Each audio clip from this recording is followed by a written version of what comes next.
نازنینا، ما از خرید بلک فرایدی برگشتیم. ما 3 ساندویچ از مکدونالد گرفتیم. ساندویچ مک چیکن که یه لایه در حقیقت فیله مرغ سوخاری شده است به همراه کاهو و سس و اینا. چیزبرگر گرفتیم که در حقیقت همبرگر به همراه پنیر، خیارشور و سس ماسترد، سس سفید، کچاپ، همه چی به همراه حلقه های پیاز. امروز یه ساندویچ جدیدم گرفتیم، ساندویچ فیله و فیش یا فیله ماهی که فیله ماهی سوخاریه. این 3 ساندویچ رو میخوایم امتحان کنیم، با ما همراه باشید.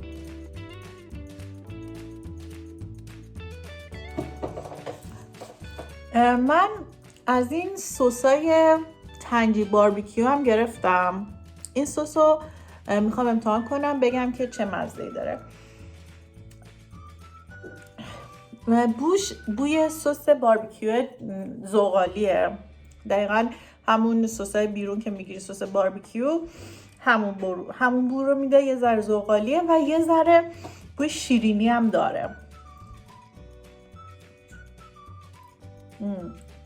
از این سسای باربیکیو بیرون که میگیریم ما، این خیلی خوشمزه تره، یه ذره شیرین تره. خب اول میخوام ماهی رو امتحان کنم. این سس، بذار بدون سس اول برم. فیله ماهی سوخاری شده است، در حقیقت ناگت ماهیه به همراه خیارشور و سس و اینا.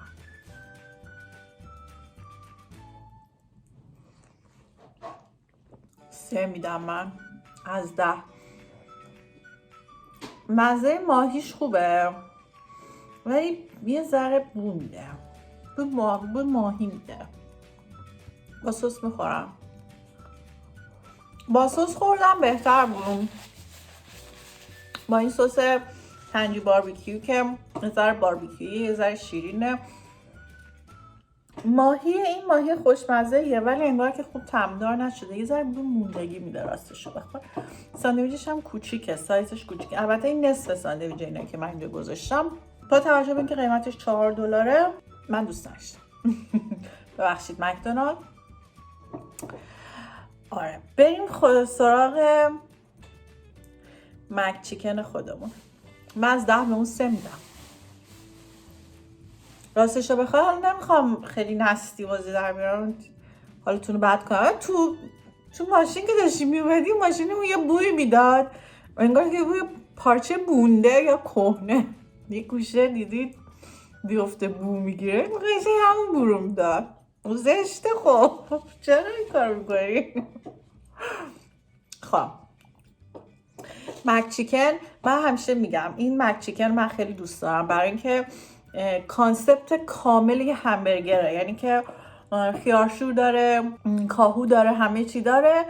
و خب اگر دوست دارید سالم تر باشه، مرغ خب خیلی آپشن خوبیه. مرغشو بذارید امتحان کنم. آهای مرغش واقعیه، ناگت نیستش، قشنگ مرغه. آره قشنگ فیله مرغه. من به این دقت نکردم. آها ناگت مرغیه که مثلا خمیر مرغ رو میپزن ناگت میکنن، ولی قشنگ یه لایه مرغه.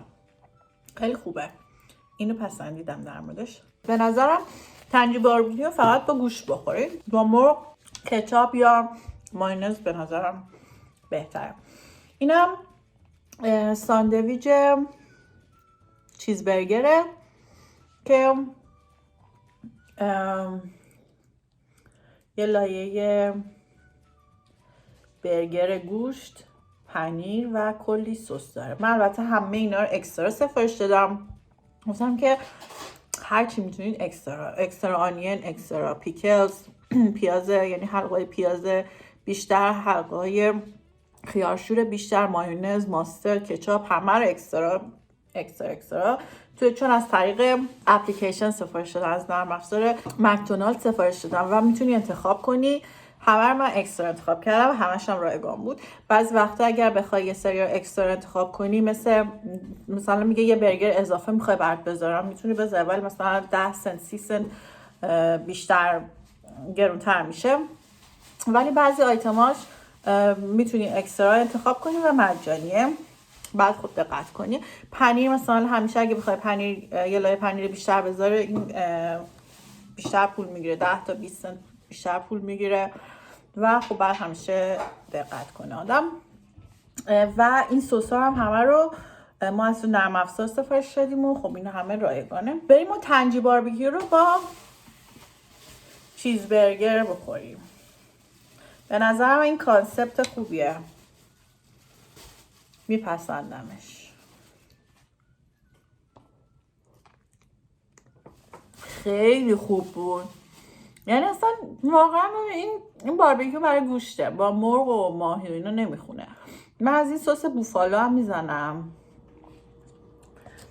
خاطر اسپایسی بوفالو سس.